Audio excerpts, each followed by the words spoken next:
a minha tela para a gente começar com o videozinho. Vou só pegar o vídeo aqui. E aí vocês só me confirmem se o áudio está saindo. Não está saindo áudio não, tá? Quando eu soltar o vídeo, vocês me confirmem se... Não me avisem, tá? Gente, tudo bem com vocês? Agora, em outubro de 2020, completaria 100 anos um dos autores mais importantes e maravilhosos para a infância, ainda pouco conhecido e explorado no Brasil, mas eu tô aqui para mostrar ele para vocês, o Gianni Rodari. Eu conversei com vocês no Instagram, perguntei se vocês preferiam que eu fizesse um videozão sobre ele ou vários videozinhos. A grande maioria escolheu vários videozinhos e eu prometo tentar.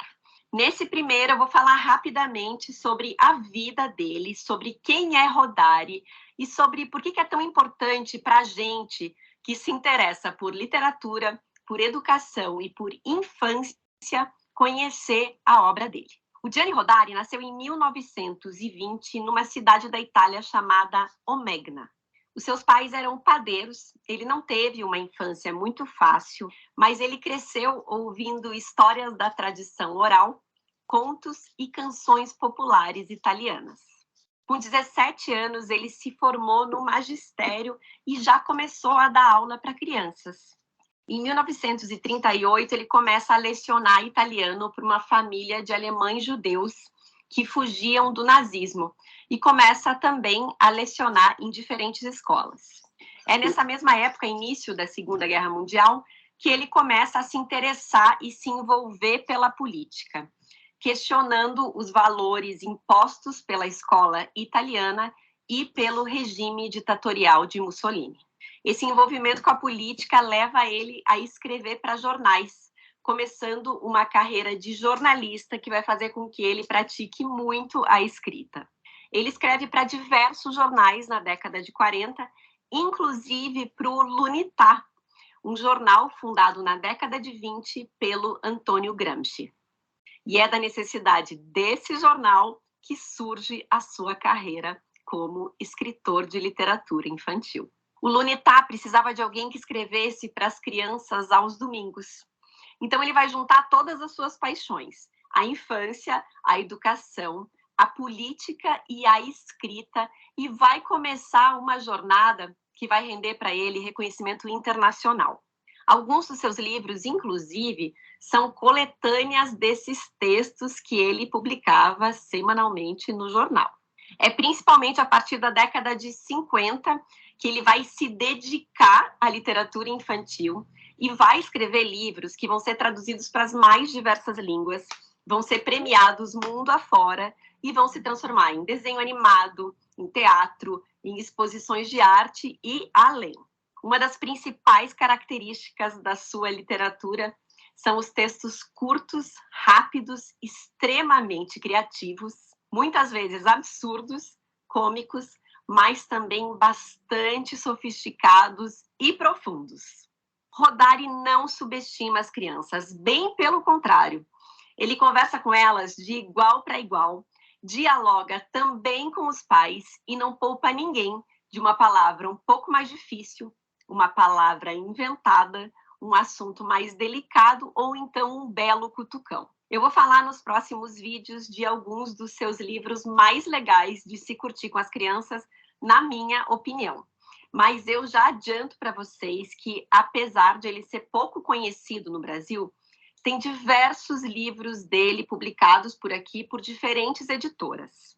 Nessa pesquisa que eu venho fazendo, eu já encontrei mais de 20 livros, alguns esgotados, outros reeditados e muitos incríveis. Bom, nos anos 70, em 1970, o Gianni Rodari leva o prêmio mais importante do mundo da literatura infantil, o Hans Christian Andersen. E enquanto ele escrevia para as crianças, exercia o jornalismo, se envolvia com a política, ele também voltava à sua vocação inicial, a de pedagogo. Ele visitava escolas, promovia debates, conferências e pequenas revoluções na educação da época. É em 1973 que ele lança o seu livro Gramática da Fantasia, um livro direcionado para o público adulto, onde ele conta suas experiências nas escolas, seus exercícios com as crianças e sua forma de criar. No Brasil, esse livro aqui foi publicado nos anos 80. É um livro imperdível para quem se interessa pela infância e pela educação, apesar dessa capa horrorosa aqui, que eu sei que já afastou muita gente de perto dele. O Rodari defendia a pedagogia da imaginação, da criação, da liberdade. Ele acreditava que através da arte, da poesia, das fábulas e do riso, era muito mais fácil e gostoso para as crianças aprender sobre o mundo exterior. E ele defendia uma educação mais próxima da realidade dos alunos. Eu vou ler um trechinho, mas assim, super curto, de um dos capítulos, só para vocês assim terem uma ideia do que ele pensa. Em nossas escolas, de um modo geral, se ri muito pouco.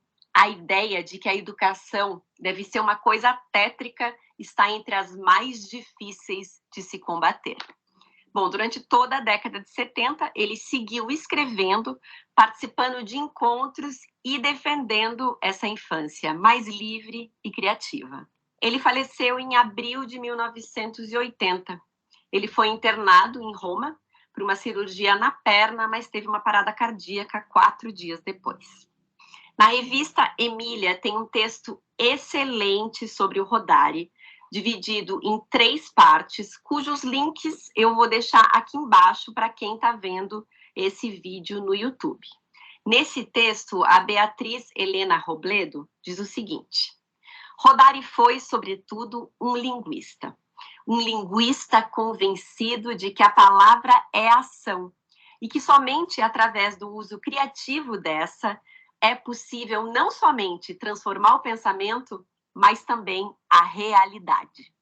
Fiquem com essa. Um beijo grande para vocês e até a próxima.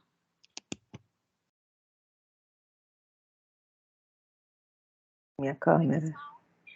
Deixa eu abrir minha câmera.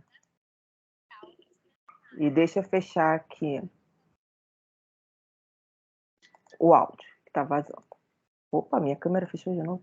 E aí eu pergunto para vocês já tinham escutado? Agora é minha câmera que não quer abrir. Vocês já tinham escutado alguma vez sobre o Gianni Rodari? Respondam aí, por favor, enquanto eu tento abrir minha câmera. Não? Alguém aqui já tinha escutado falar do Gianni Rodari, gente? Me contem aí, por favor, enquanto eu estou pegando aqui o material para a gente começar. Gente, assim, é muito legal. Eu, normalmente, eu vou explicar por que dessa... Oi, Gi, tudo bem? Vi que você entrou, mas eu não tinha te dado o oi. Eu, normalmente, quando eu faço escolhas, né, para apresentar os autores e para a gente problematizar, gente, agora é minha câmera que não está abrindo. Vou deixar ela aqui fechada para ver se ela tem vida própria e aparece aqui. Vamos lá. Toda vez que eu faço as escolhas, né, para a gente poder pensar sobre a educação no Brasil, eu sempre opto para trazer personalidades brasileiras, né? Eu acho que isso tem uma grande importância para a gente conhecer quem nós somos, para a gente conhecer a nossa história, né? Eu acho que isso é de uma importância sem tamanho para a gente. Só que quando a gente fala de literatura infantil, a gente fala muito de construção, de formação de leitor, de construção da escrita, né? Entre outras competências que a gente acaba trabalhando no nosso dia a dia. E o Gianni Rodari, ele traz algumas provocações para a gente poder pensar, e que eu acho que é muito importante, porque vai no sentido do que a gente acredita, né, ser a importância da literatura infanto-juvenil. O Gianni Rodari, por ser italiano, né, imagina, ele estava envolvido numa época ali que era uma época de opulência, borbulhando novas ideias, né, numa luta muito grande também contra o fascismo. Então ele era parceiro de diversos autores que a gente gosta, né? Frenet, Gramsci e entre todos antos, né? Imagina, né, gente? Ser parceiro desse povo deveria ser muito legal. E ele traz, né, a partir dessa história dele, uma nova forma da gente pensar não só o ensino da gramática, como o estímulo à literatura infanto-juvenil. Então, quem normalmente está em sala de aula já deve ter visto esse livrinho. Deixa eu pegar aqui o laser. Aqui na ponta. Quem sou eu? Esse Fábulas por Telefone é uma gracinha, mas se vocês tiverem, eu acho que eu tenho até o livro em PDF. Se alguém tiver interesse, eu mando para vocês. É, respeitando os direitos autorais do autor, com certeza, tá? Porque está gravado. E eu comecei por esse aqui, a gramática da fantasia, que é um dos exercícios que eu vou trazer hoje para a gente poder conversar, para a gente poder fazer uma dinâmica bem legal. A gramática da fantasia é, como essa menina falou no vídeo, ela traz para a gente um exercício muito legal, que é da gente, ele vai trazendo várias experiências dele, então, assim, é uma narrativa, parece que é um diáriozinho, é muito fácil de ler, e vai trazendo diversas experiências dele que a gente pode implementar na nossa prática. E são experiências muito simples da gente entender de como desenvolvê-las no cotidiano pedagógico. E aí, ela fala também no vídeo para gente sobre o texto da revista Emília, né? E aí eu trouxe um pedacinho para a gente poder entender quando que Gianni Rodari começou a pensar e relacionar as questões da literatura.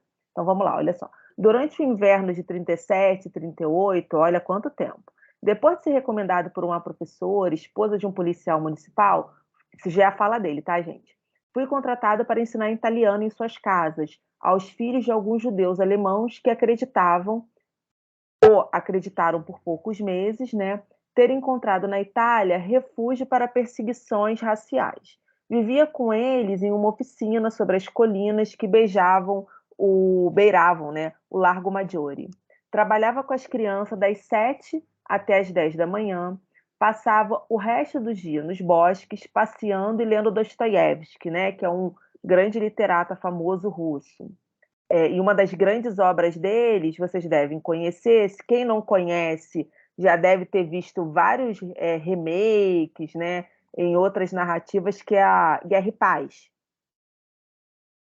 Um dia, não, passava o resto do dia nos bosques, passeando e lendo Dostoiévski. Um dia, nos fragmentos de Novalis, que é um outro autor, encontrei a frase que diz: se tivéssemos uma fantástica, como existe uma lógica, teríamos descoberto a arte de inventar. Né? Se tivesse uma lógica para entender o português, né, lá não é português, italiano, para entender as palavras, a gente descobriria uma arte de inventar. Né? Poucos meses depois, quando descobri os surrealistas franceses, acreditei ter encontrado em sua forma de trabalhar a fantástica. Lembrando, gente, que os surrealistas são aquelas pessoas, né, que participavam de um movimento artístico que, que colocavam de outra forma as pinturas, os registros que eles utilizavam. Depois a gente pode até pegar umas obras dos surrealistas para vocês darem uma olhada e relembrarem, como o relógio derretendo e por aí vai. Ordenando suas anotações e a partir de sua prática direta com as crianças, desentranha um dos segredos da arte criativa, através de duas condições que ele diz que são inerentes para você estimular essa arte criativa nas crianças.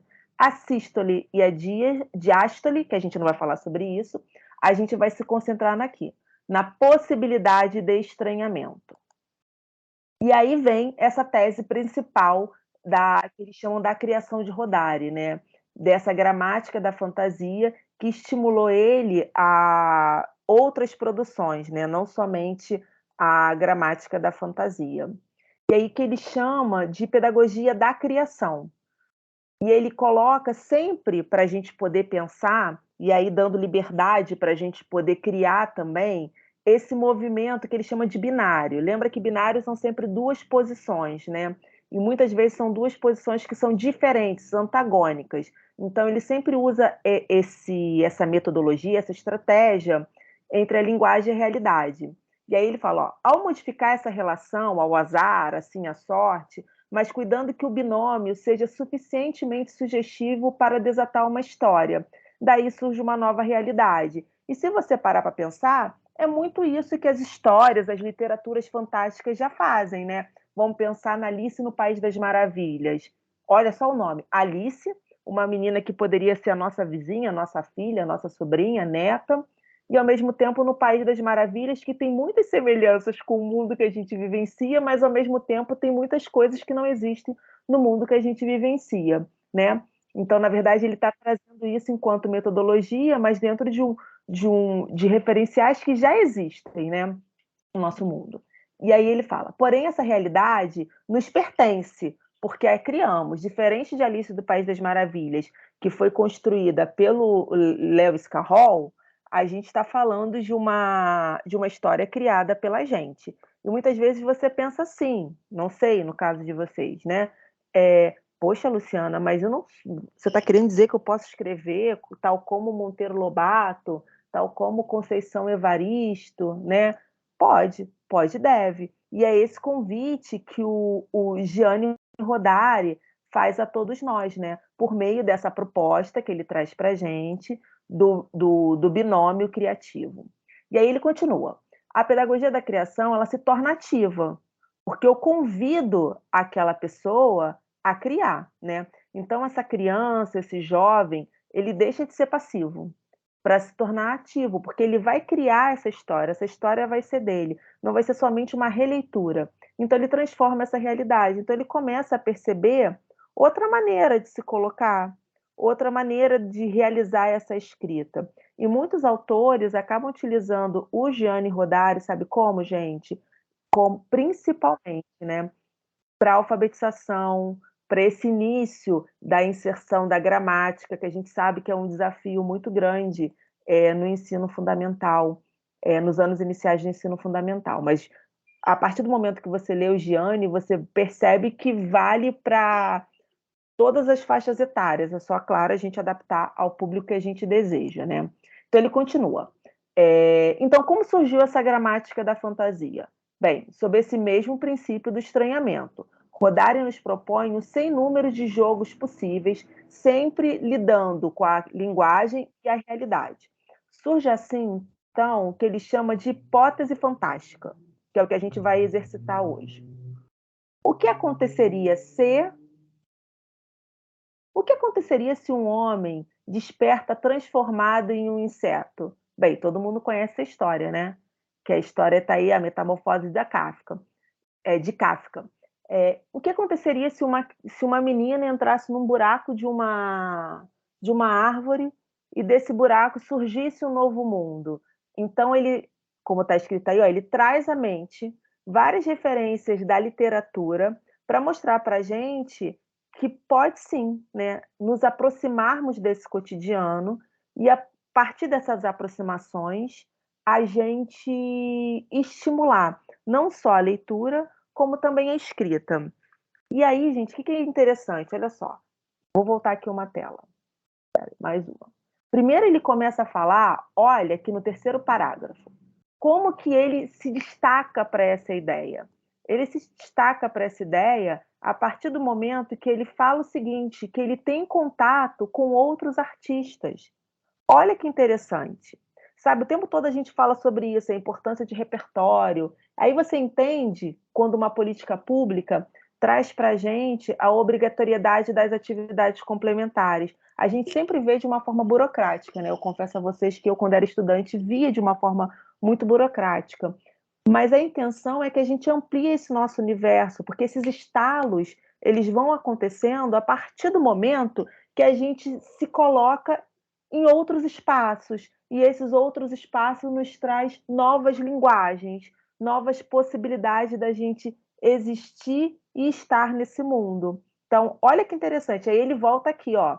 Mais uma vez, ele traz outro exemplo de literatura, que pode ser que muitos de nós não conheçamos ou não tenhamos lido, tendo a oportunidade de ler a Metamorfose de Kafka. Mas eu tenho certeza que muitos de vocês viram o filme A Mosca, né? É antigo, né? Fui lá no fundo do baú. Fui e voltei, né, gente, lá no fundo do baú. Mas é isso, porque A Mosca não é exatamente o filme, né, claro, a obra de Kafka, mas ela traz essa releitura. Então, o que o Rodari está nos proporcionando é exatamente isso, que a gente possa ir fazendo essas leituras e descomplicando essas grandes obras literárias e proporcionando a gente mesmo ações criativas. Por isso que ele utiliza o princípio do estranhamento. E aí começa esse nosso primeiro exercício. Nesse livro, Gramática da Fantasia, cada capítulo ele traz um relato.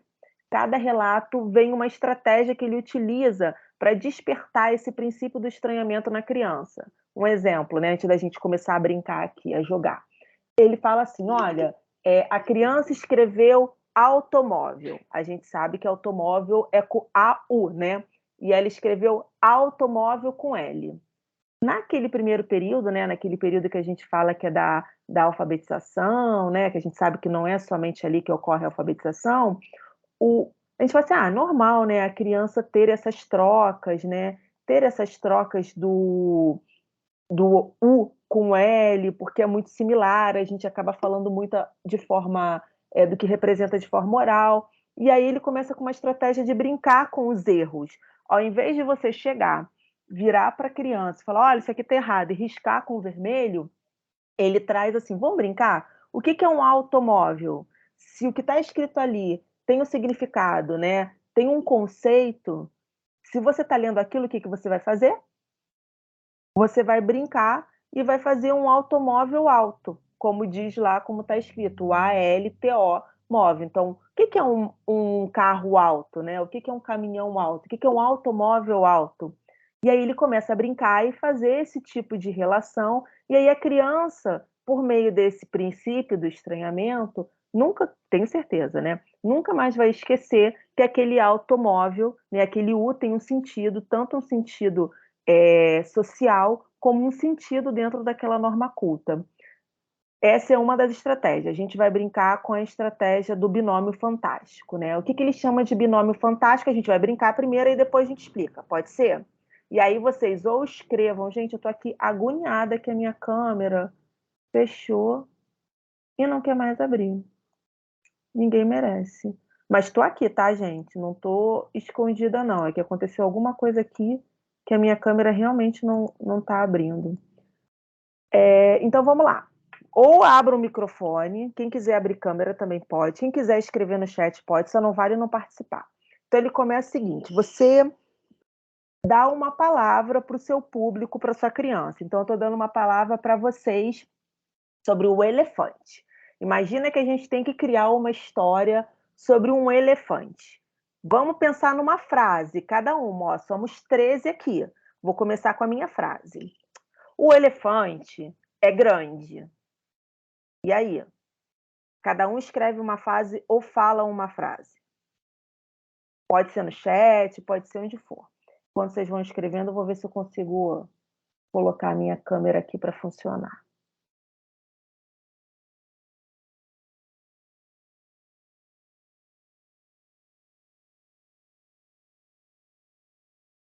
Não precisa ser uma continuidade da minha frase, não, tá, gente? Vocês podem escrever uma frase que não tenha nada a ver, ou falar uma frase que não tenha nada a ver, mas é legal vocês escreverem para a gente poder exercitar essa estratégia do binômio fantástico. Pode ser o elefante foi à feira, o elefante fez não sei o que lá. O elefante é um animal fantástico. Ótimo, Neuza. Perfeito.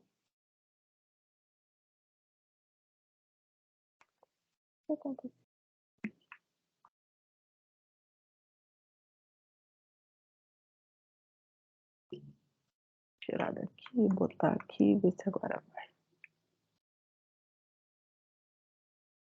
Deixa eu ver se tem mais alguém. O elefante tem as orelhas muito grandes, o elefante é pesado, o elefante fugiu do zoológico. Agora eu vou acrescentar mais uma informação. O tapete. Então a gente já tem, o elefante é grande, o elefante é um animal fantástico, o elefante é pesado. O elefante tem orelhas muito grandes, o elefante é o animal mais fantástico em um círculo no espetáculo. Agora, como que a gente relaciona isso tudo que a gente escreveu com o tapete? A gente não vai relacionar, a gente vai complementar. Pensem aí. Como eu fui a primeira, agora eu vou ser a última, tá?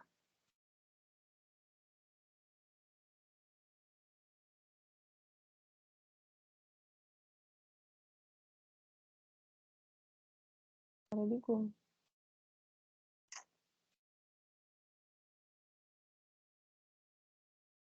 Vou botar para dentro. Quem que tá tentando? A Lisandra. Deixa eu ver. O elefante e o tapete mágico. O elefante é bonito e gosta do tapete. Ah, vamos lá. Estamos chegando lá. O elefante faz a apresentação no tapete. Maravilhoso. Amei essa. O elefante fugiu do zoológico enrolado em um tapete. Perfeito. Eu vou acrescentar, Cíntia. O elefante fez a apresentação no tapete como o. Olha só, a Gislene acabou de dar o título para nossa história. O elefante e o tapete mágico. Aí a Cíntia continuou. O elefante é bonito e gosta do tapete. O elefante faz a apresentação no tapete. O elefante fugiu do zoológico enrolado em um tapete. O elefante tem as orelhas grandes, mas para voar. Olha só que barato. O elefante tem as orelhas grandes, mas para voar precisa do tapete mágico. Olha como que com esse princípio do estranhamento e com duas palavras, né, que não têm entre si uma relação, imagina isso a gente fazendo com criança, né? Não tem, num primeiro momento, uma relação, a gente constrói um texto original, um texto que foi construído por todo mundo. Ó, adorei esse. O elefante gosta de descansar no tapete. Roseni, eu tô achando que eu sou essa elefanta, porque eu adoro descansar no tapete também. Isso aí, a gente usa a imaginação, desperta o poder criativo, não só da criança, como nosso também. E acaba sendo algo também prazeroso. Então, o que, que o Gianni Rodari traz pra gente, né? Agora a gente vai voltar. Gente, ele é fantástico. Olha, vale super a pena a leitura desse livro, principalmente da Gramática da Fantasia. Aí ele começa, olha, primeiro, em primeiro momento, são escolhidas duas palavras aleatórias, que elas não tenham qualquer relação lógica, por isso que ele chama de binômio, porque são duas, né? Rodari, no exemplo do livro, ele escolhe a palavra cachorro, e aí ele relata que ele apresentou para as crianças a palavra cachorro. E imagina, né, gente? Imagina uma turminha, eles já vão ficar, meu Deus, cachorro, não sei o que lá, já imaginando trocentas possibilidades. E aí ele traz a segunda palavra, que lá, né, ele disse que ele escondeu essa palavra. Então imagina, você está lá na sala, fala, agora você vai encontrar a segunda palavra que está escondida. E aí vai ser aquela confusão gostosa deles procurando a palavra escondida. Aí imagina, aí você e vai estimular eles a lerem, vai estimular eles se interagirem uns com os outros, porque eles vão ter que buscar juntos a palavra, já que a palavra vai ser para todo mundo. E aí ele fala, ó, revelei a segunda palavra. As palavras são reveladas para que essa história seja criada. Quando ela é revelada, né, no caso dele, que foi o armário, as crianças começaram a rir. Porque o que, que o cachorro tem a ver com o armário? Como vocês devem ter perguntado. O que, que o elefante tem a ver com o tapete? E é esse fato de não haver lógica, né, que ele diz que torna surpreendente para as crianças. Porque aí você começa a estimular também cognitivamente uma busca de relação entre essas palavras, né? E aí você percebe o quanto que a gente é criativo. Muitas vezes a gente finge que não é criativo porque a gente está preocupado em se inserir em determinada caixinha, né? Mas nós somos muito criativos. E aí tem outra possibilidade que depois eu vou deixar aqui para vocês assistirem, por favor, assistam, que é o professor Ken Robson, que ele fala sobre, e aí vem a importância da gente, né, nós pedagogas, vem sobre a importância de como que a escola acaba reduzindo, né, essa possibilidade de criatividade com os estudantes. Eu acho que eu falei sobre isso no último Juntos no Sábado. Ele traz uma pesquisa que ele chama de longitudinal, porque é feita durante vários anos, que começa com a educação infantil com clipes, esse clipes de papel. E aí ele vira para a criança pequenininha e fala, ó, o que, que você faz com esse clipes? E aí a criança pequenininha faz trocentas coisas com o Clips, né? Eu vou criar um elefante, eu vou criar isso, eu vou criar aquilo, fiz um prendedor de cabelo. E aí ele vai fazendo essa mesma pergunta, conforme a criança vai envelhecendo, né? Não só a criança, o público vai envelhecendo. E aí o número de respostas que ele recebe sobre as possibilidades de criação sobre aquele clipe se reduz. E aí, por meio, claro, de outros estudos sociais, né, estudos sobre aprendizagem, ele vai falando que a gente, ao invés de ter mais contato com a escola, ser mais criativo, esse nosso poder de imaginar e criar vai sendo reduzido pela escola. E aí está uma coisa que a gente, enquanto educador, enquanto pedagogas, precisamos pensar, né? Então ele continua, ó, um cachorro dentro do armário, um cachorro em cima do armário, né? E aí ele vai relatando no livro, né, como que foi engraçado, como que foi aqui pra gente. A gente achou, né, não sei se vocês pensaram nisso, que da impossibilidade da gente criar um texto tão rápido. E olha como o texto saiu tão rápido. E aí ele conta, finalmente chegaram em um consenso. Um cachorro carregando um armário, mais uma onda de risada. E daí em diante eles começaram a pensar várias possibilidades e várias teorias do por que um cachorro carregaria um armário em suas costas, né? E aí essas palavras utilizadas, né? Ele conta, se fosse lógica essas palavras, cachorro osso, cachorro ração, de repente cachorro gato, cachorro menino, que tivessem umas relações muito próximas, que eles chamam, que se ajustam ideologicamente, porque faria parte, né, desse repertório dessas palavras, isso de repente não teria provocado uma construção de um texto, ainda mais aqui como a gente, coletivo tão rápido.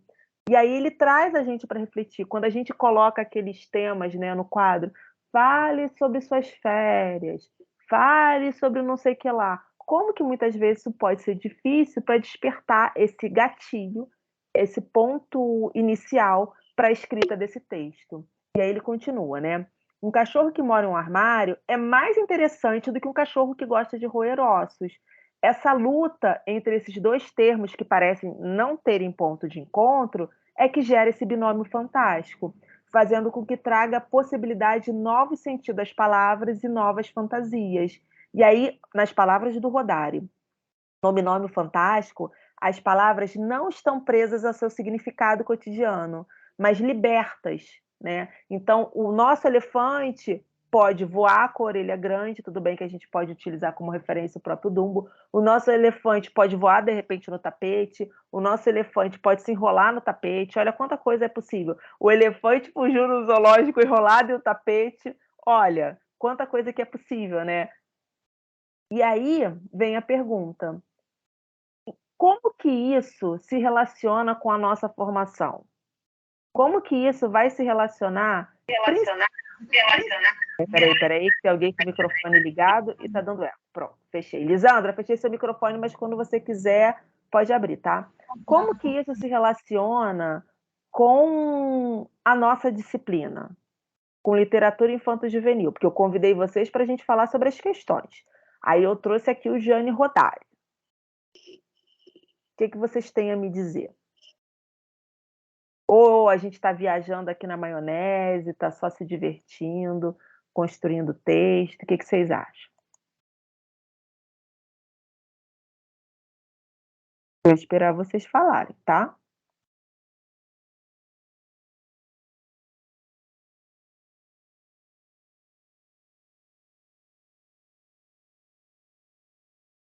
Nada? Vocês acham que não tem nenhuma relação assim com a nossa disciplina?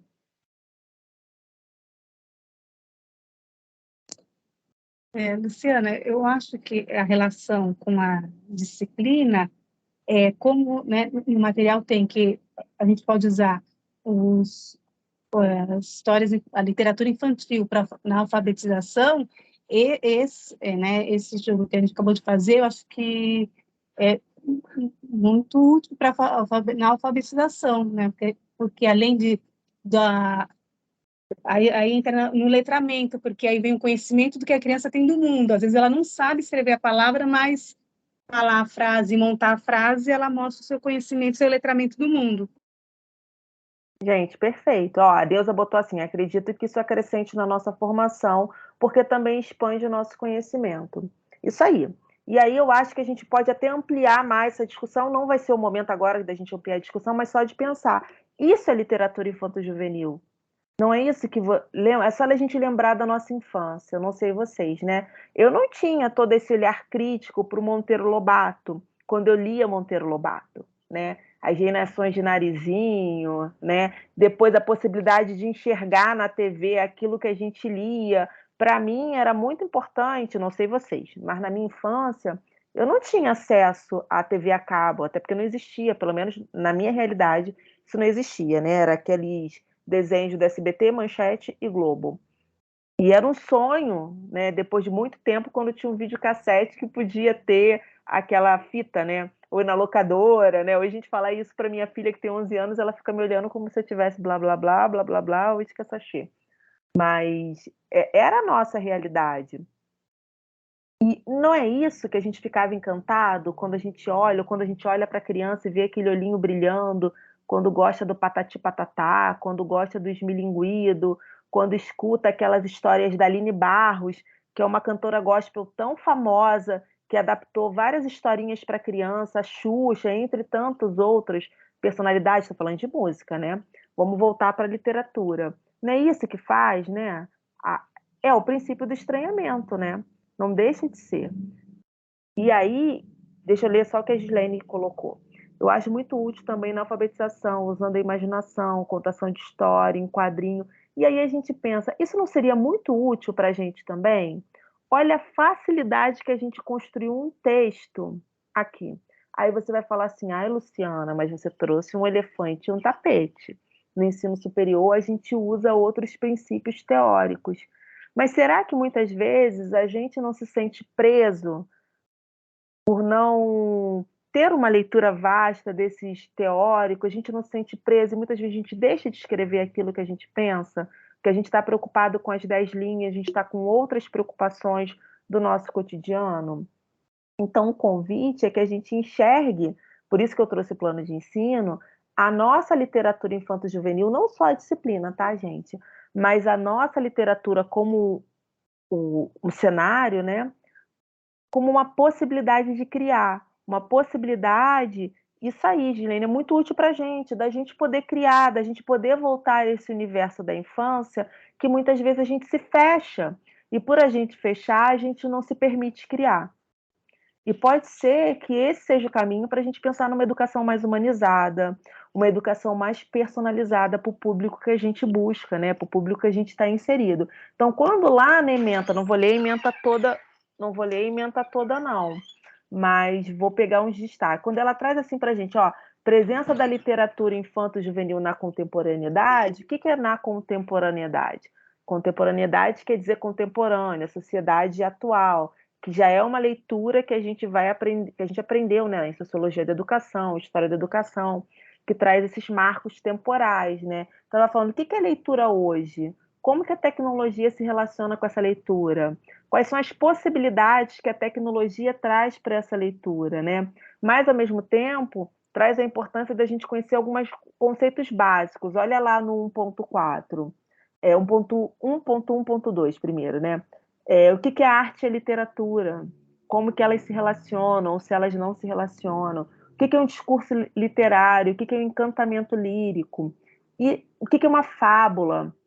O que é um mito? Qual é a diferença? Por que a gente ensina isso para a criança? O que isso tem a ver com a nossa história, com a nossa identidade?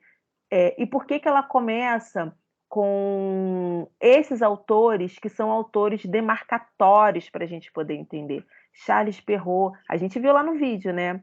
Que a moça fala para a gente que o grande prêmio que ele recebe é do Charles Perrault, que é um grande prêmio de literatura infantil internacional.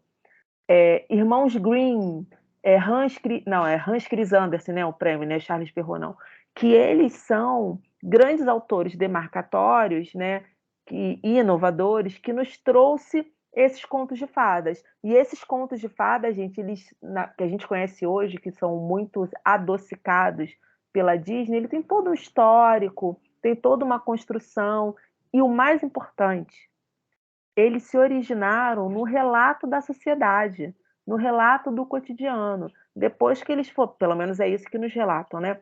Depois eles foram sendo alterados, modificados para essas crianças. Porque aí vocês imaginam, naquela época, vou imaginar anos, né, séculos atrás, a criança era vista como um pequeno adulto. Então, não tinha diferença no uso do vocabulário, no uso das práticas. Nas próprias artes, né, nas imagens que a gente tem daquela época, a gente via que a criança era tratada como pequena adulta, a criança casava muito cedo, né? Era esse o tratamento que dava para a infância. Depois, com o tempo, que isso foi mudando. Então, vem, ó, contos da história da carochinha, HQs, por que traz HQs, Hangai, mangás. A gente, quem tem adolescente em casa, gente mais nova em casa, já deve perceber que eles são fissurados nessas novas literaturas. Então a gente precisa estar por dentro para poder entender. E aí a gente chega ao ponto crucial, né, que era o motivo do nosso encontro de hoje.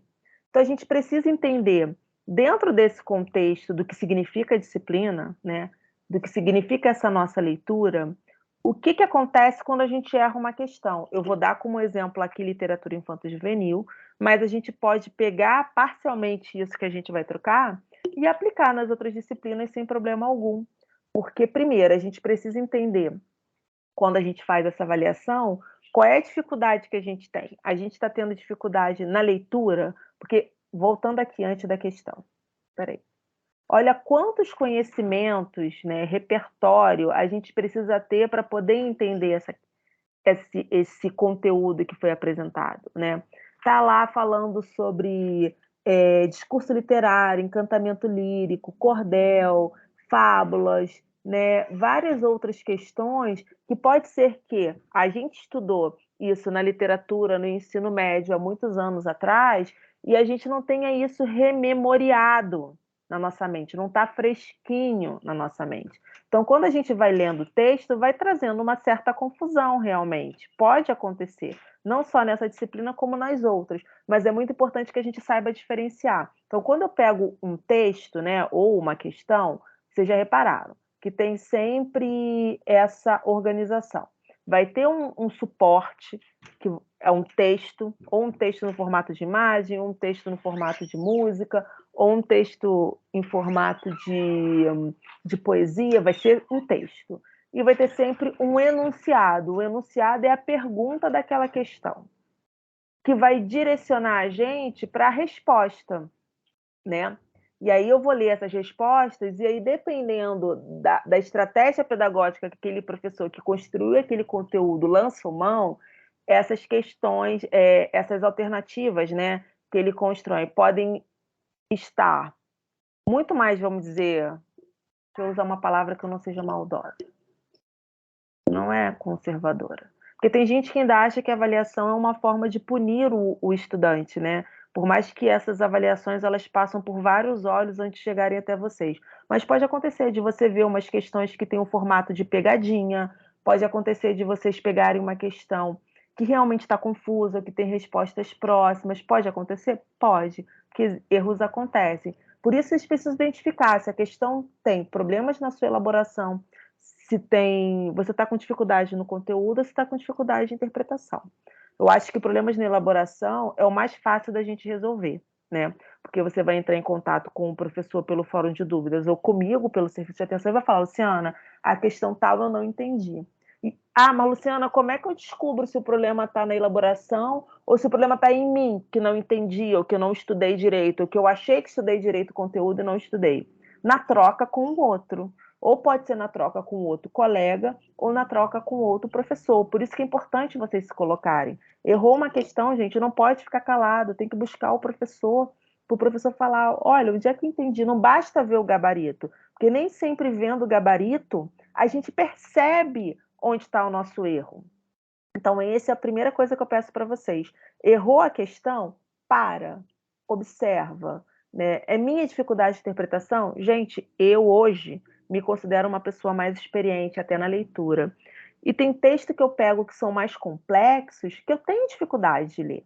Que eu vou ler várias vezes, que eu não vou conseguir ler se tiver barulho ao meu redor.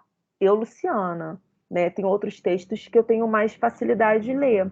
Então, assim, olha que eu estou acostumada a ler textos científicos, eu estou acostumada a ler diversos autores que têm uma abordagem, uma construção de um texto mais complexo, né? E isso acontece, a gente pega uma prova, muitas vezes de concurso, né, que acaba sendo mais pegadinha, vê a avaliação de forma mais pegadinha, e a gente fala assim, cara, eu não estava prestando atenção nisso. Isso tudo acontece. E a gente tem que ficar ligado para a gente perceber se a gente está com dificuldade de compreensão no conteúdo ou se tem outra coisa ali envolvida. Então, vamos para a questão.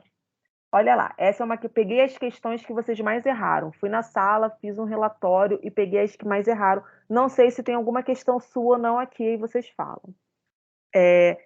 A Gislaine colocou assim, olha, me faltou mais atenção na leitura, achei meio difícil essa matéria, mas é uma matéria gostosa de aprender.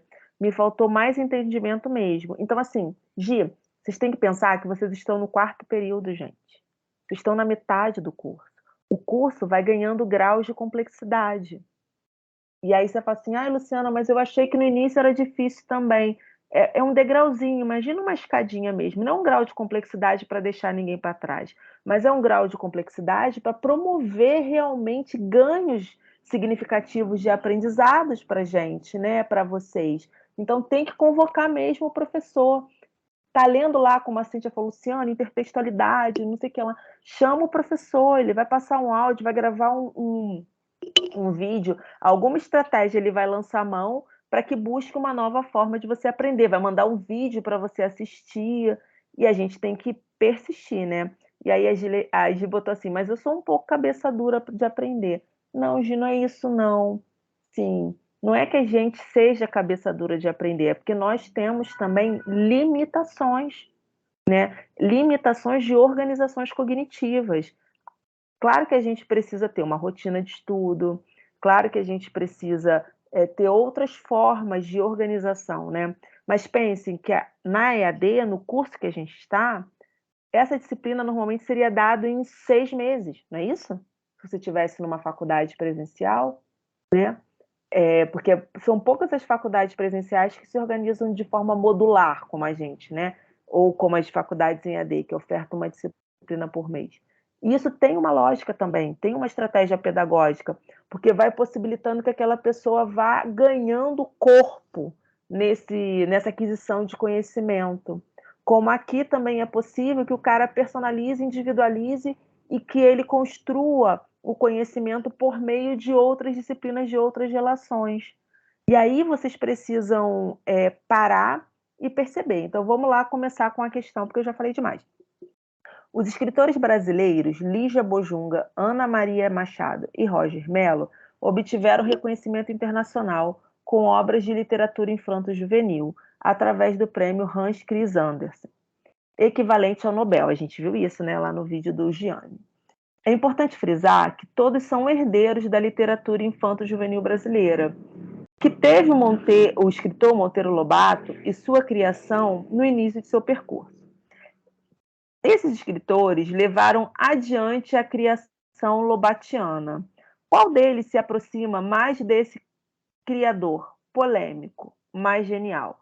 Por que o Monteiro Lobato, né, foi considerado polêmico? Vocês lembram? Hoje, né? Por que hoje ele é considerado polêmico? É polêmico na época e polêmico hoje. Vocês lembram?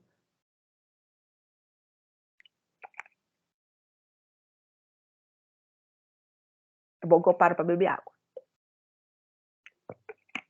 Exatamente, Cíntia. No passado, ele foi considerado inovador porque ele conseguiu trazer com riqueza de detalhes como que a sociedade se colocava por meio dessas histórias, né? E, claro, trouxe o racismo, o preconceito muito engendrado, mas ele estava muito engendrado porque ele era o relato daquela sociedade, né? Não estou justificando, mas era como aquela sociedade se organizava. Hoje a gente vai olhar ele chamando a forma como a própria Dona Benta se relaciona com a tia Anastácia, né? Como o próprio chama de negrinho, o próprio Saci, como o próprio construído a noção do Pedro Malazarte, né?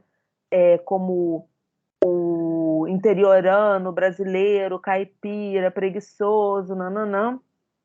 A gente olha e vê viés do racismo, mas se até hoje, né, a gente vê o racismo de forma estrutural no nosso cotidiano, imagina naquela época que isso não era muito falado.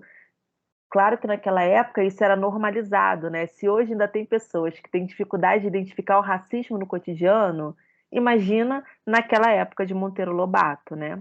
Então, hoje, Monteiro Lobato, por mais que ele seja considerado esse grande expoente, vamos falar assim, da literatura infanto-juvenil brasileira, já se tem novas leituras dele, né? Sobre a forma como ele apresentava esse cotidiano, e quando a gente lê, faço esse convite. Tem vários livros do Monteiro Lobato disponíveis de forma gratuita. Quem quiser me avisa que eu tenho alguns aqui em PDF, posso compartilhar. Realmente é assustador. A gente lê agora que a gente percebe com muito mais clareza, salta aos nossos olhos o racismo ali penetrado em várias palavras, né? Muito claro. Mas a gente educou o nosso olhar para isso. Por isso, Gi, que a gente não pode falar que a gente é cabeça dura para aprender, porque a gente vai educando o nosso olhar, a nossa mente, o nosso coração. A educação tem esse papel de humanizar as pessoas. Então, vamos lá responder. Qual é o enunciado? Esses escritores levaram adiante a criação lobatiana, né? Isso é uma afirmativa. Qual deles se aproxima desse criador polêmico, porém genial, né? Mais genial. Então, a gente precisa ir lá no conteúdo e dar uma olhada, né? Qual é desses três, e tem lá no conteúdo, desses três autores que se aproximam mais do Monteiro Lobato. A gente já pode fazer uma leitura superficial por aqui. Vamos lá. Roger Mello, porque ele concilia o texto literário com a ilustração. Aí você tem que pensar, bem, ele está falando que é um autor que se aproxima do Monteiro Lobato. Monteiro Lobato ficou conhecido por suas ilustrações, gente? Monteiro Lobato era ilustrador? Ah, Luciana, eu não sei o que é ilustrador. Vai lá e pega o dicionário. Ilustrador é a pessoa que desenha o texto, não é? Então, provavelmente isso daqui já está errado. Vocês concordam?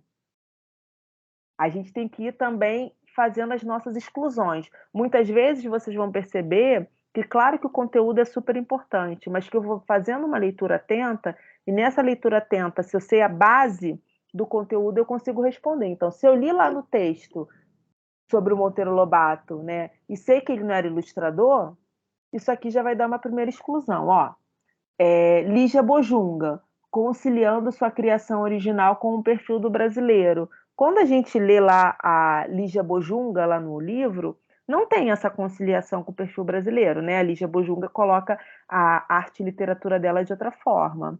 Vou pular certa, tá? Vamos para outra. Roger Mello, abordando a questão da crítica social por meio da ilustração. Lá no conteúdo também diz que o Roger Mello não tem isso como característica principal. Ana Maria Elígia Bojunga, optando pela literatura ideológica e social em vez da subjetiva. Gente, já dá para a gente perceber que está errado, porque são pessoas de literatura infanto-juvenil. E vamos pensar no marco de Ana Maria Machado e de Lígia Bojunga, né? A gente sabe que tudo é ideológico, né? Porque tudo é carregado de ideias, tudo é carregado da visão de mundo daquele sujeito. Mas vamos parar para pensar para que aquele público se destina, né? Então, não. Então, qual seria a resposta correta, né? Por que Ana Maria Machado? Porque, olha só que interessante a resposta. Ela concilia a criação subjetiva original com a pesquisa da tradição cultural. Isso não é um dos marcos do próprio Monteiro Lobato? Ele suscitar, ele mexer com a gente por conta da questão cultural, né? Ele trazia a questão da cuca, do saci, né? do curupira e por aí vai. Olha essa aqui, então. Tá muito pequenininha a letra para vocês? Vamos lá. Tenho, ó, mais uma vez, texto no formato de foto e vem o segundo texto, né, para contextualizar essa foto. Parte do princípio que o filme, voltado para o universo das HQs, né, buscam sua tradução em um outro discurso e que pode despertar o leitor preguiçoso para leitura, críticas de filme, resenhas, entre outros. Na história cinematográfica dos super-heróis, as HQs, né, que a gente muitas vezes chama de quadrinhos, né, mas a gente aprende que a HQ tem um outro formato, não é só quadrinho, surgem primeiro em época de guerra, projetando heróis vitoriosos, com ideais elevados, para inspirar a massa de leitores. Eles iniciam seu percurso no cinema nos anos 60, permanecendo com esse perfil, né, de gente vencedora, né, como os super-heróis da DC. Aí vem um exemplo. Super-Homem, Batman, Mulher Maravilha estão entre os primeiros que foram para a telona. Você não precisa ler muito sobre o Batman, sobre a Mulher Maravilha. Se você conhece pouco deles, você sabe que eles representam uma época que a gente vivenciava a guerra. Que horror, né? A gente vivencia a guerra até hoje, né? Mas que era uma guerra mais com todos os países envolvidos, será que a gente pode falar assim, né? Não que agora não tenha todos os países envolvidos, estou buscando a melhor palavra, não estou conseguindo. Mas volta lá. Os super-heróis da Marvel vão surgir em seguida como protagonista dos filmes. No entanto, eles já revelam um perfil contemporâneo. Ela já deu uma dica. O que é esse perfil contemporâneo? Tudo bem que tem lá no material didático que eles vão mostrando os marcos da literatura, é a primeira unidade. Quais são os marcos da sociedade contemporânea, da sociedade atual? Ela coloca lá trazer os sentimentos, trazer uma noção de que aquela pessoa é real, vive no mundo real. Tem os poderes dela, né? Tem lá as manifestações dela, mas vive no cenário real. Então vamos lá. No desenvolvimento dessa afirmação acima, né, está correto dizer, vamos começar com as erradas. A composição dos super-heróis da Marvel, né? E aí você tem que saber quais são os super-heróis da Marvel. Olha aqui. Dica de texto, ó. DC, ele já diz homem, super-homem, né? É Mulher Maravilha, você já consegue fazer um cenário na sua interpretação. E os da Marvel tá nesse outro parágrafo aqui, que ele não diz o nome, só diz pra gente que tem um perfil mais contemporâneo. A composição dos super-heróis da Marvel revela a invulnerabilidade desse universo de poder absoluto? Diz que aquela pessoa é invulnerável, que ela é indestrutível, que ela nunca pode ser destruída, né? Se você lê rapidamente o texto, você já percebe que isso está errado, ó, porque eles já falam aqui em cima, ó, na história cinematográfica, os D6 que eram considerados invulneráveis. Olha aqui na primeira frase, projetando heróis vitoriosos com ideais elevados para inspirar a massa dos leitores.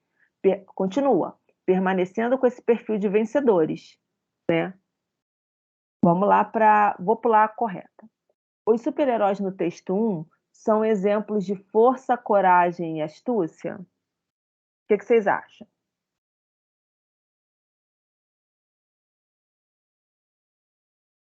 Ih, silenciou? Silenciaram? Ou dormiram? É também, né? Vocês concordam que aqui poderia ter mais de uma resposta? Considerando que uma questão, uma atividade avaliativa é para gerar o engajamento do aprendizado e não para fazer pegadinha? O que vocês acham? Vocês acham que eu estou exagerando? Porque eu não posso dizer que um perfil contemporâneo, que eu falo que existe os sentimentos, uma pessoa real, que esses heróis da DC ou da Marvel, né, que é o contemporâneo que o texto está dizendo, não são exemplos de força, coragem e astúcia, porque são características de uma pessoa, vamos dizer, humana, real, não é? Ou vocês acham que eu estou exagerando? Essa questão a gente vai anular, porque está errada. Está errada. Elas levam a pessoa ao erro, porque isso aqui é típico de uma questão de alguns professores, né, que acabam colocando a resposta mais completa. Vocês já fizeram prova assim? Que o professor coloca as alternativas e não coloca o enunciado. Selecione a mais completa, mas colocam alternativas muito próximas. Está errado. Quer dizer, a gente está errado. A gente tem que anular essa questão. Aqui está mal formulada. Vamos para D, vamos ver a D. Todos os super-heróis serão revelados como fracassado em seus mais altos propósitos? A gente já viu que não, né? Porque na 1 está dizendo lá que eles são invencíveis. Na E, os super-heróis da Marvel passarão a seguir o modelo dos super-heróis da DC? Não, tá errado. Ok, tá errado.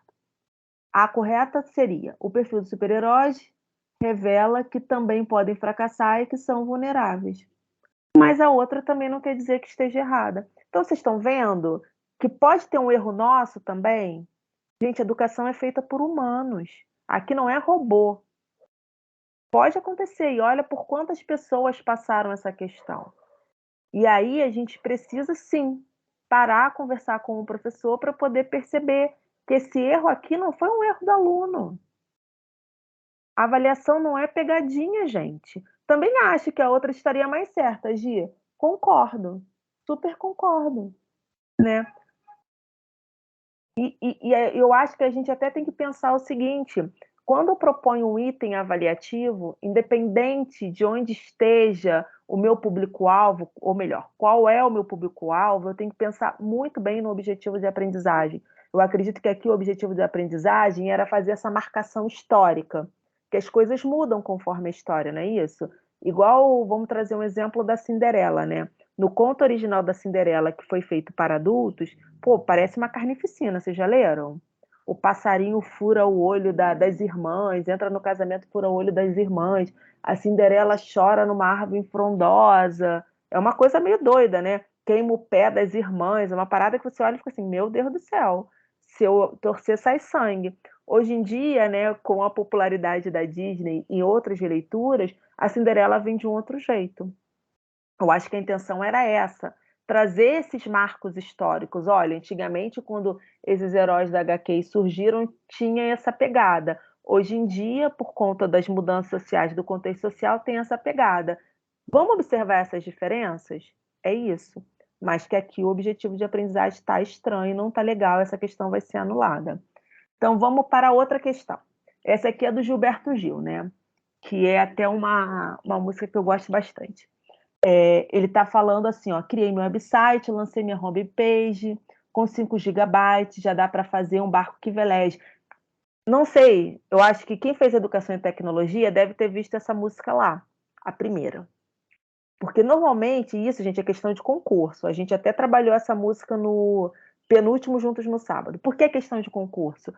Não sei se vocês sabem, quem estudou educação em tecnologia sabe.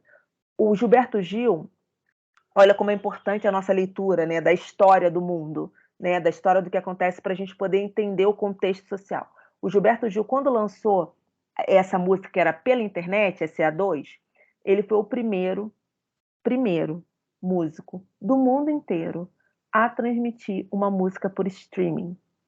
Significa por internet. Ele tem um vídeo, vou deixar depois aqui para vocês verem, o Juntos no Sábado, que a gente trouxe essa história já revisada, porque no material de educação e tecnologia não tem a pela internet 2.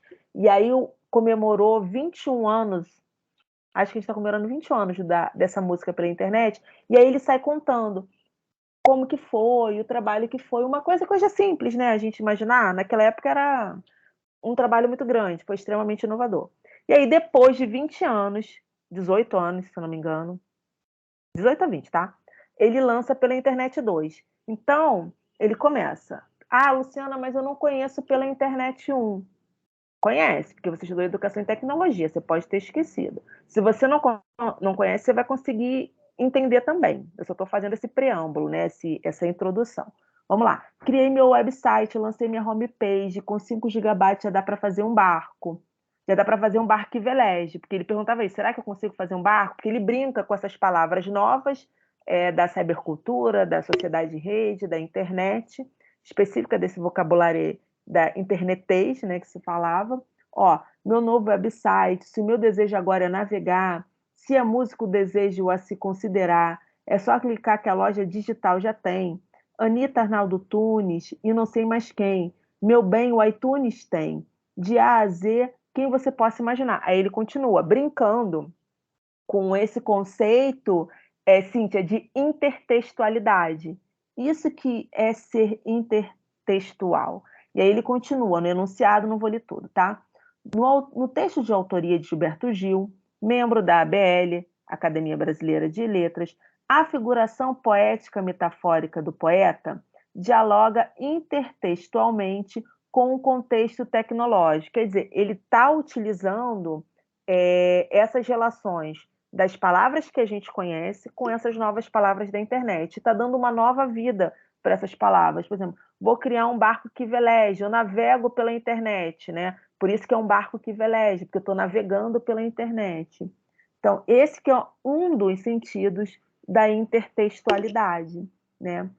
E aí fala, tá dialogando com esse contexto tecnológico contemporâneo, tematizado, quer dizer, sobre o tema da internet, tá?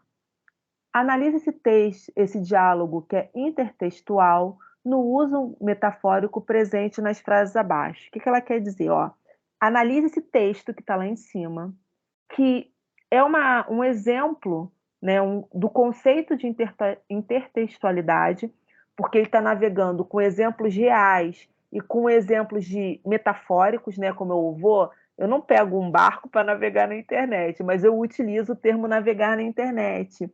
Eu utilizo, por exemplo, hoje o termo zapear, né? Então, a gente vai criando esses contextos. Isso é um dos exemplos do intertextual. Então, o que ela quer dizer? Ela quer que você olhe essas frases e veja se essas frases são frases de um conceito concreto ou que trazem um conceito abstrato. Por exemplo, o pensamento é nuvem. O que ela está querendo dizer com o pensamento é nuvem? Literalmente, o pensamento é nuvem? Você pega na nuvem? Não, ele está dizendo que o pensamento está solto lá na internet, não era isso? Ou alguém tem outra leitura? Estou preso na rede. Estou preso na rede? O que quer dizer estou preso na rede? Pode ser, né? Se essa frase estivesse não relacionada ao texto, você podia achar que está preso na rede dormir.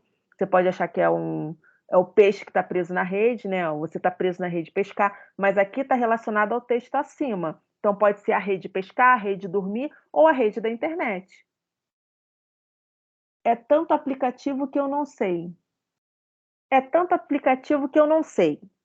Essa frase tem algum contexto intertextual? Eu estou utilizando alguma palavra que eu possa utilizar em outro contexto?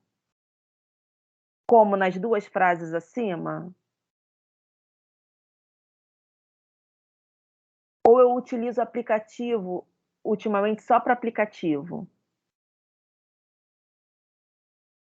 Outra, enquanto vocês vão pensando, é só clicar. Existe outro conceito de eu usar clicar? Ou clicar é aquilo mesmo? Vou esperar vocês responderem.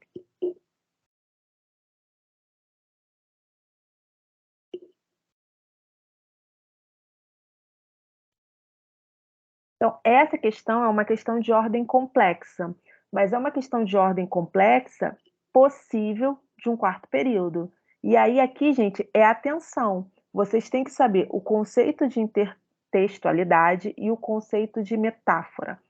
São os pensamentos mais complexos quando a gente fala. Isso aí, Roseni, é sentido real. São os pensamentos mais complexos quando a gente fala de interpretação de texto. Observem, quando a gente coloca texto para vocês com imagem e pede para relacionar, não dá aquele frio na barriga? Ou quando a gente traz uma metáfora, não traz um frio na barriga? Porque são habilidades mais complexas relacionadas à interpretação de leitura e escrita. E muitas vezes a gente não desenvolveu isso como a gente deveria ter desenvolvido na educação básica. Isso todos nós brasileiros, tá, gente? Isso não é exclusivo para quem está no ensino superior hoje, não. Somos todos nós. Por isso que a gente precisa trabalhar com esse conceito de aprendizagem ao longo da vida, aprendizagem continuada, para a gente ir se aprimorando constantemente. Então, aqui o que ela queria era falar, olha, onde que é metáfora? Tá perfeito, Rosini. E onde que está no sentido real? Era isso. A tradução, vamos dizer assim, literal, né? Seria essa. Opa. Então, mais uma. Acho que não tem outro. Pois é, isso mesmo, Cíntia, não tem outro conceito. Aí eu vou trazer, para a gente não perder tempo e ir para atividade extra, só uma. Vou passar rápido pelas questões discursivas. Vamos lá, essa é uma primeira, ó, figura bienal, texto 1.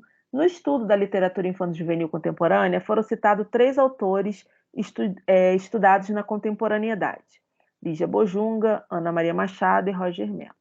Agora você vai escrever sobre um dos escritores contemporâneos, que não tenha sido citado e sobre suas obras principais. Lembrando que sua pesquisa deve ser em sites acadêmicos, citados pelas normas ABNT. Então, não pode ser esses 3 daqui de cima. Agora você vai escrever sobre um dos escritores contemporâneos que não tenha sido citado. Isso mesmo, não pode ser daqui de cima. E sobre uma das suas obras literárias. Então, quantos comandos ela pediu para a gente? 2, não foi? Vou escrever sobre um autor que não pode ser um desses 3 aí citados. E preciso falar sobre uma das suas obras. Lembrando que sua pesquisa deve ser em sites acadêmicos. E aí dá mais informações. Você precisa do nome do autor, data de nascimento, títulos principais, máximo de 3 obras. Então, essa questão aqui, ela tem 2 comandos e esses comandos se desdobram nesses critérios ali. E ela ainda dá uns exemplos. Ó, você pode procurar Ziraldo, Ruth Rocha, Pedro Bandeira, Thalita Rebouças, Eva Furnari, Rosa Amanda Stross, vai lá, Lídia, Marina Colaçante, entre outros. Então, se você não indicar o autor, que pode ser um desses, né? Se você está na correria, está na dúvida, segue com um desses. Se preocupa não, Lídia, vai ficar gravado, tá? E aí você vai ter que escolher a obra e vai ter que descrever ali. O que a Sandra colocou para mim é que muitas vezes vocês fazem uma coisa ou outra. Pode ser na correria, tá na dúvida, gente, de como fazer, o que eu faço. Não sei se serve de exemplo para vocês. Eu tenho um papelzinho do lado, escrevo no papelzinho do lado. Olha, eu preciso, tipo, faz um check, né, que se fala, né, check. Eu vou lá e escrevo, ó, preciso do autor, tem que ter no mínimo 3 obras, ano de nascimento, vou escrevendo e vou dando aquele, ok, botei isso, botei aquilo outro. Porque é uma estratégia para a gente trazer a memória. Essa é a outra questão que apareceu com muito erro. São 2 questões com texto muito grande.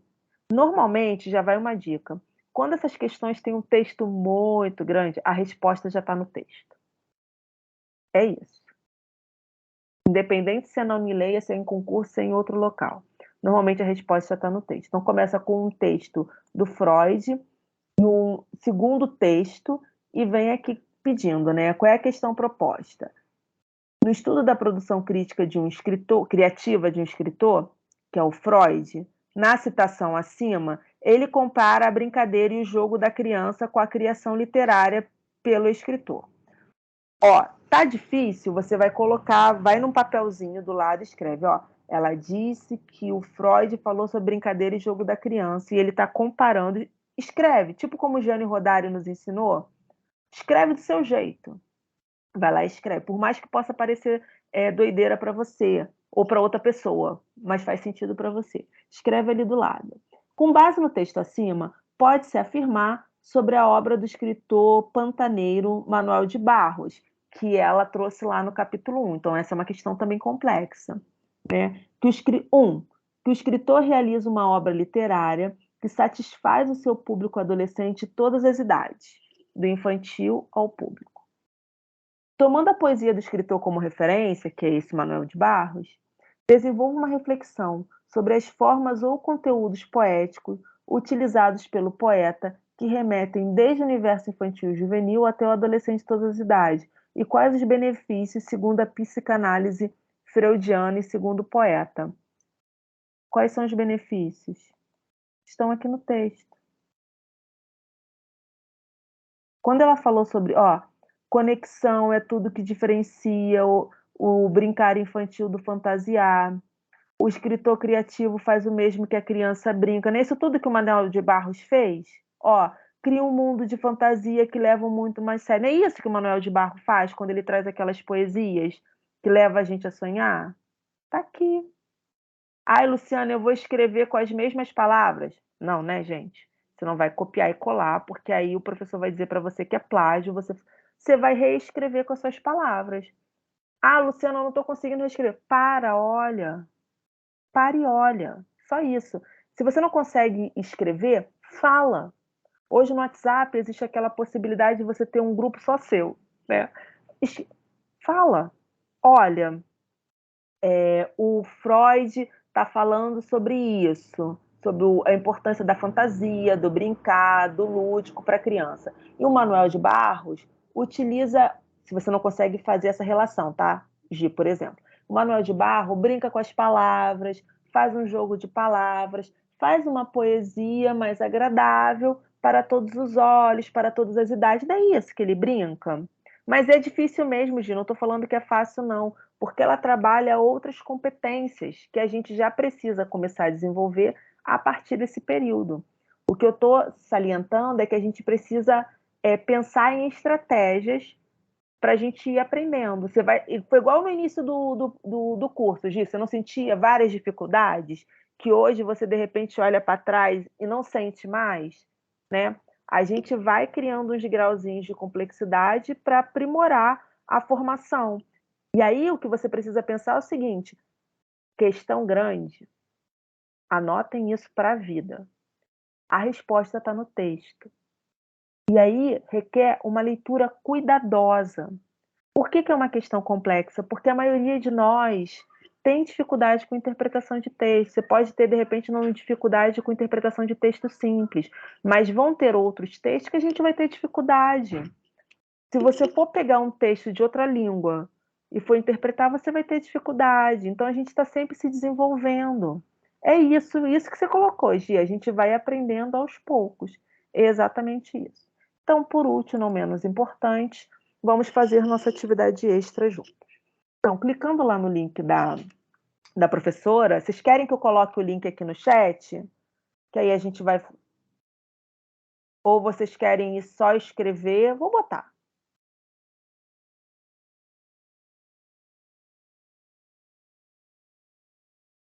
Tirando quem tinha feito, acho que foi a Ana Clara, né, que já saiu. Já respondeu, Priscila? Foi Priscila que respondeu para mim que tinha feito, né? Não foi a Ana Clara. Então vamos lá. Leia os textos abaixo sobre a relação da educação com o amor. Olha, sobre com o amor. Também já fez, Neuza? Então, meninas, vocês que já fizeram e que estão aqui conosco, eu já vou lançar a pontuação, tá? Deixa eu até anotar. Só um minuto. Eu anoto depois, que eu tenho a lista de presença de vocês. Perder tempo não, para a gente poder finalizar daqui a pouquinho. Leia os textos sobre a relação... Vocês que fizeram, Neuza e Priscila, tiveram dificuldade? Cíntia também.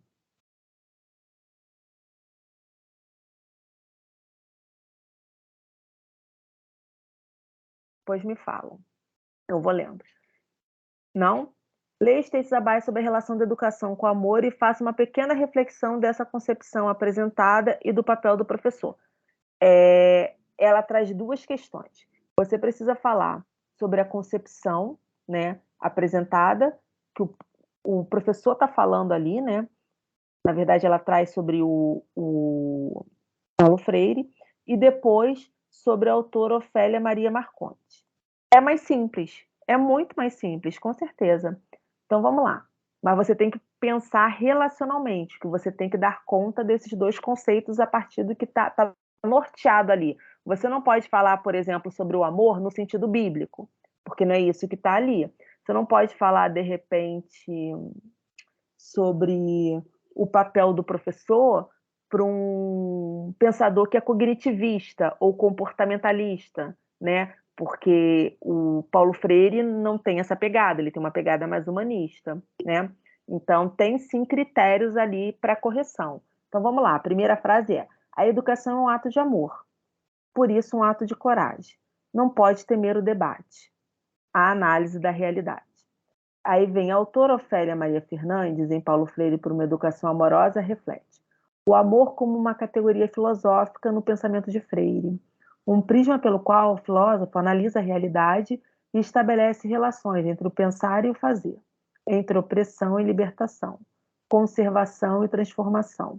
Mais do que um conceito geral, amor, entre aspas, né, ocupa um papel central na filosofia freiriana, ao se compreender que a educação é um compromisso com a vida e com a transformação social.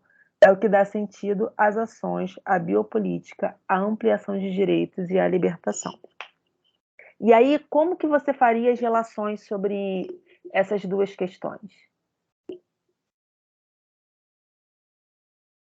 pensando que você precisa falar sobre o papel do amor para a importância do papel do professor. Vou descompartilhar essa tela e vou compartilhar um arquivo para a gente escrever junto, tá? E aí vocês vão escrevendo como a gente fez com o elefante e o tapete, e aí depois cada um escreve o que quiser, tá? Quem não fez. Quem já fez só vai... Pode usar até a... Só vai exercitar. Pronto. Tá em branco, né? E aí? O que a gente pode escrever?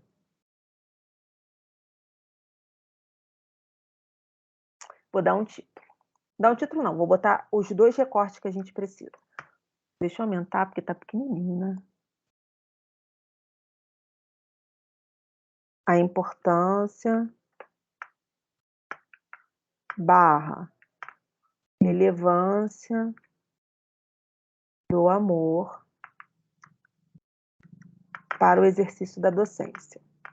Não foi isso que ela trouxe pra gente? E agora?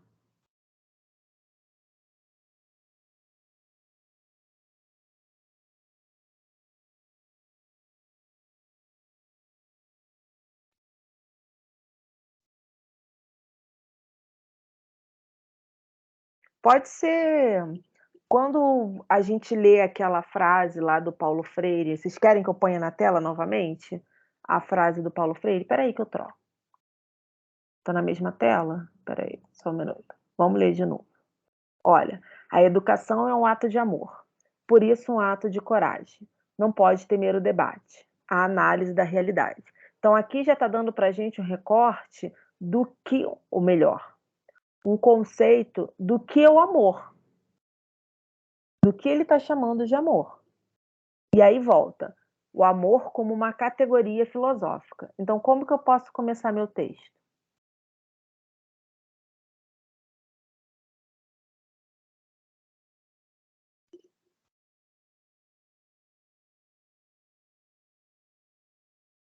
Posso pegar uma cola desse texto aqui? O que vocês acham?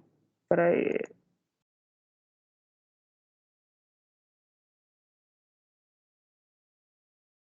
Posso? Estou esperando vocês falarem, mas eu vou interferindo junto com vocês.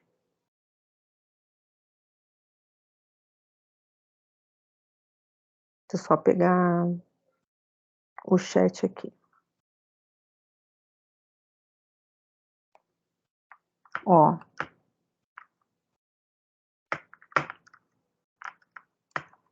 Segundo quem? Cíntia, segundo Paulo Freire, não é? Pela decência foi horrível. Docência também não dá. O amor é fundamental para a docência, de acordo com Paulo Freire, porque a gente está parafraseando um autor.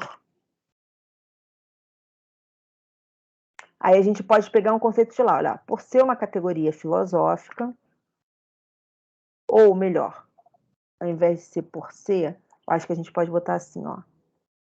Vê se faz sentido para vocês. Compreendida como uma categoria filosófica. Aí vou continuar com a frase da Cíntia, ó.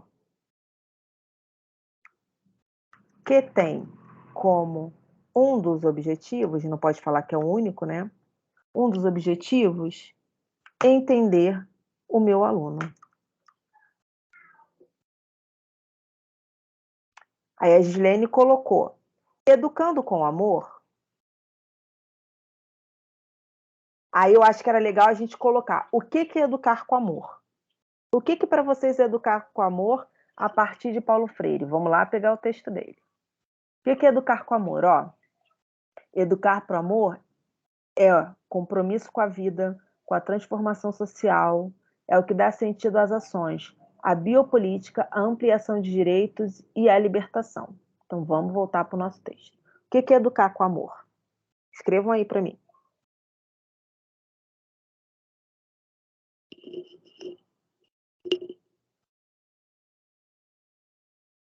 Neuza, pode colocar um trechinho do que você escreveu, não tem problema, tá? Tô esperando aqui assim te escrever. Se alguém quiser abrir o microfone e falar, pode. Tocando com amor. Então, vou botar assim, ó. Com empatia.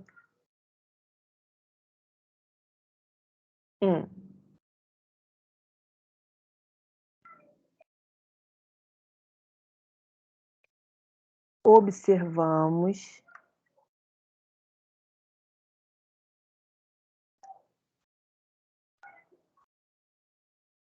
a criança como um sujeito subjetivo. O que é um sujeito subjetivo? É um sujeito que é único, que possui sua realidade, que possui suas especificidades e que é repleto dos seus direitos, não é isso? Se quiser, a gente pode botar isso. Repleta, né? Observamos a criança como sujeito, não, como um sujeito repleto de direitos e necessidades.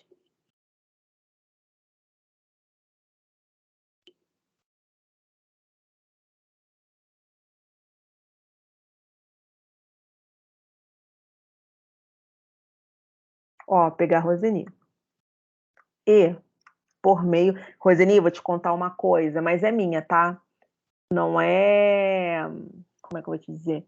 Não é nada de, assim, de norma culta, não. Vocês vão ver que no meu texto eu raramente uso através.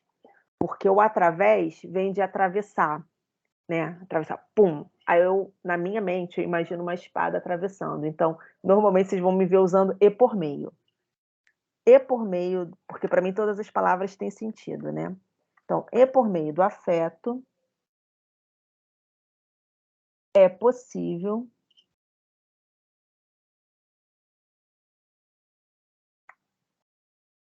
acontecer a aprendizagem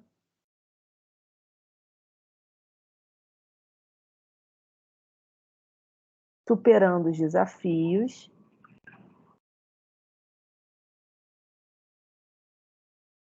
que pode ser desafios do cotidiano, os desafios do meio social, a gente poderia dar uma qualidade para isso, superando os desafios do cotidiano, que envolve, né, os desafios socioeconômicos, biológicos, sociais, cognitivos.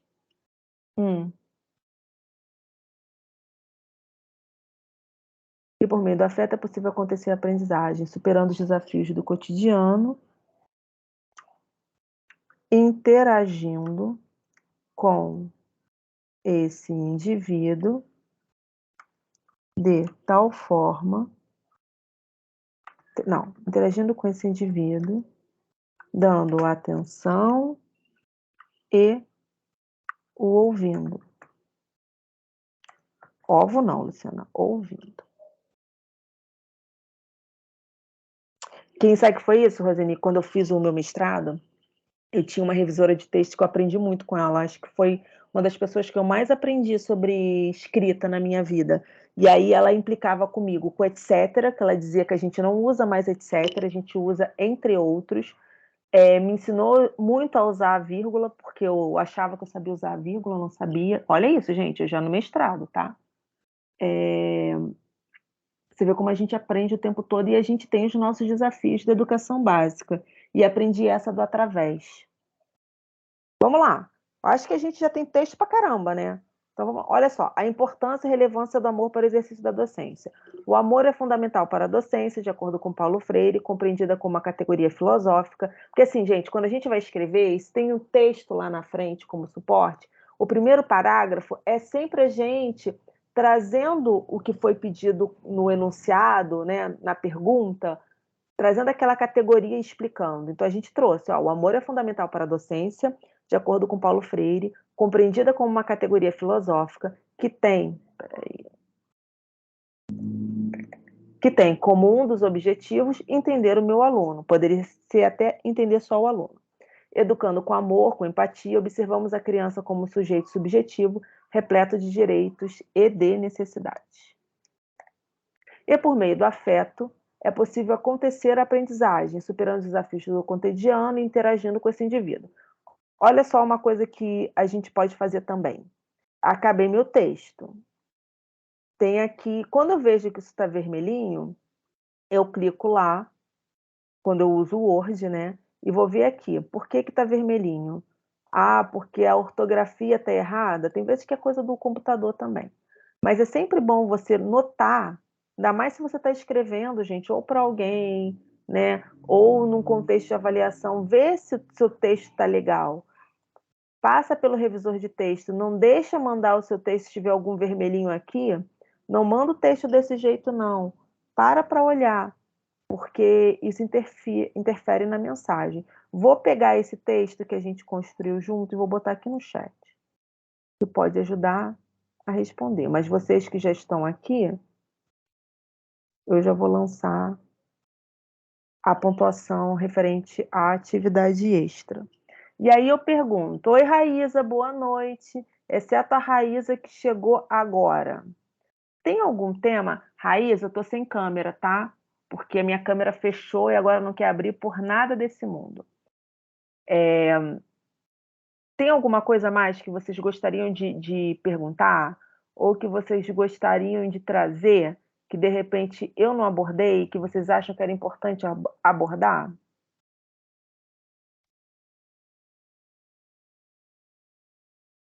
Eu mudo de câmera? Nem mudando de câmera. Hum.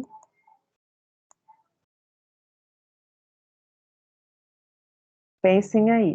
Não? Sim? Ai.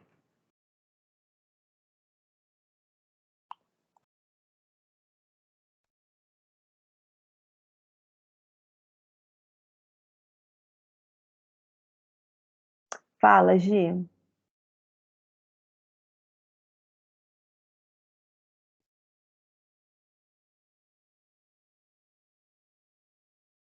E aí, enquanto a Gi vai escrevendo, vou compartilhar com vocês uma coisa. Gente, a gente não aprende sozinho, não. A gente aprende junto mesmo, né? Por isso que Vygotsky fala sobre a aprendizagem mediada. A aprendizagem, ela precisa do outro. Ela precisa da interação com a sociedade, que é a grande diferença que Piaget traz para a gente, né? Que o Piaget fala do objeto, né? Ele vai falar que você precisa ter uma ferramenta, né? Ele não fala objeto, ferramenta, a palavra que ele utiliza, que foi traduzida para a gente. Piaget diz que é necessário uma ferramenta.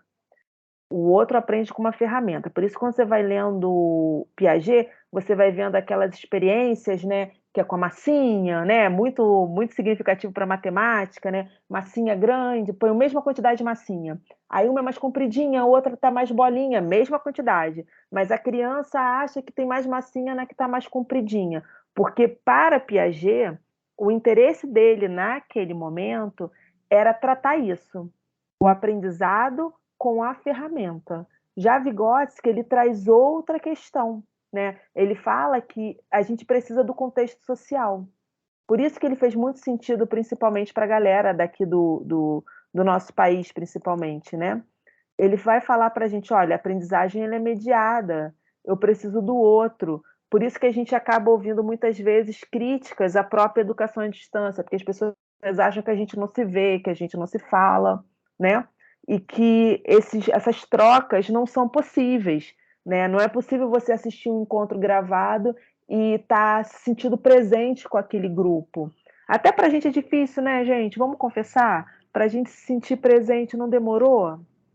Gia, não se preocupa, eu já vou terminar essa aula, não vou nem levantar da cadeira, já vou lançar a pontuação para todo mundo que estava aqui. Neuza, é isso aí. A Neuza botou uma coisa muito legal aqui, gente. Olha, sempre pensei que não conseguiria trabalhar com texto. Na verdade, sabe por que a gente coloca barreira, Neuza? Porque a gente olha para o outro. O outro é muito importante para a gente, com certeza absoluta.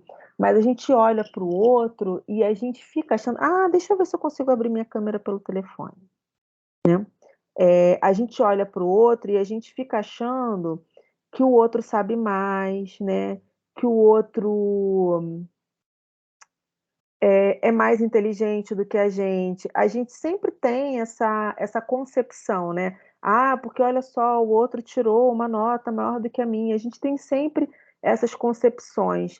E muitas vezes a gente dar valor ao nosso aprendizado, ao que a gente acredita, à forma que a gente enxerga o mundo, porque a gente foi educado dessa forma. E aí, quando chega no ensino superior, fala assim para você: olha, seja você, você não sabe ser você.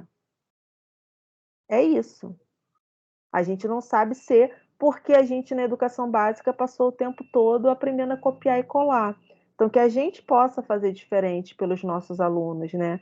Que a gente possa. Deixa eu ver se eu consigo ligar aqui. Que a gente possa fazer diferente pelos nossos alunos, que a gente possa fazer diferente e ser diferente, promover uma educação diferente. Foi, agora consegui.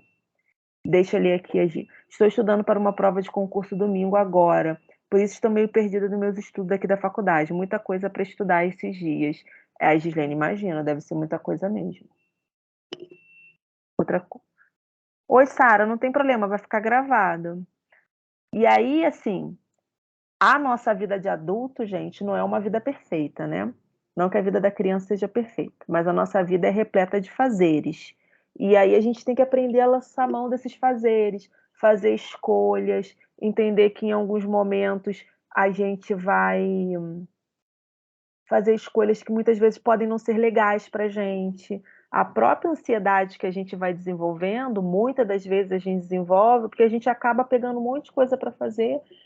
Aí a gente quer dar conta de fazer aquilo tudo da melhor maneira possível e muitas vezes isso não é possível, né? Porque a gente é humano, a gente tem as nossas questões.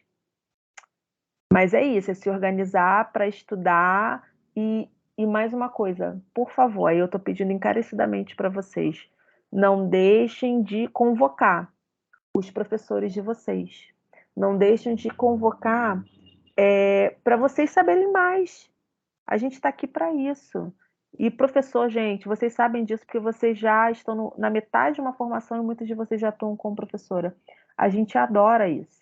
A gente está aqui para isso, para trocar. E quanto mais eu me organizo, quanto eu organizo a minha fala, organizo o material para apresentar para vocês, o que, que acontece? Eu aprendo. E a gente gosta de aprender. Então façam isso, tá com dúvida, apareceu lá, não entendeu ainda? Cíntia, ficou mais claro? Fez mais sentido sobre intertextualidade? Não, me avisa que a gente pode fazer depois uma oficina. Pode não, vou até anotar isso, vou pedir para a Tati fazer para a gente. Uma oficina só sobre intertextualidade. Quanto mais a gente estiver segura sobre as possibilidades e os conceitos de intertextualidade, a gente vai entender até melhor o pensamento metafórico. E o pensamento metafórico acaba sendo uma das características desses textos literários mais difíceis, desses textos acadêmicos mais difíceis. É muito importante a gente trabalhar isso. Vou conversar com a Tati. Vou pedir a Tati, porque aí a Tati é especialista e traz outro discurso para a gente, né? É importante a gente mudar vocabulário também. Vamos fazer o seguinte, então. Vou finalizar o encontro. Vou lançar a pontuação para vocês. Vou colocar lá na sala essa gravação. E vou colocar também o vídeo do Gianni. Vou colocar... Mais o que está faltando, gente? O vídeo do Gianni. Só, né? Ai, quem quiser a gramática da fantasia em PDF, me manda um e-mail, tá? Deixa eu finalizar, porque eu só não posso deixar gravado. Peraí.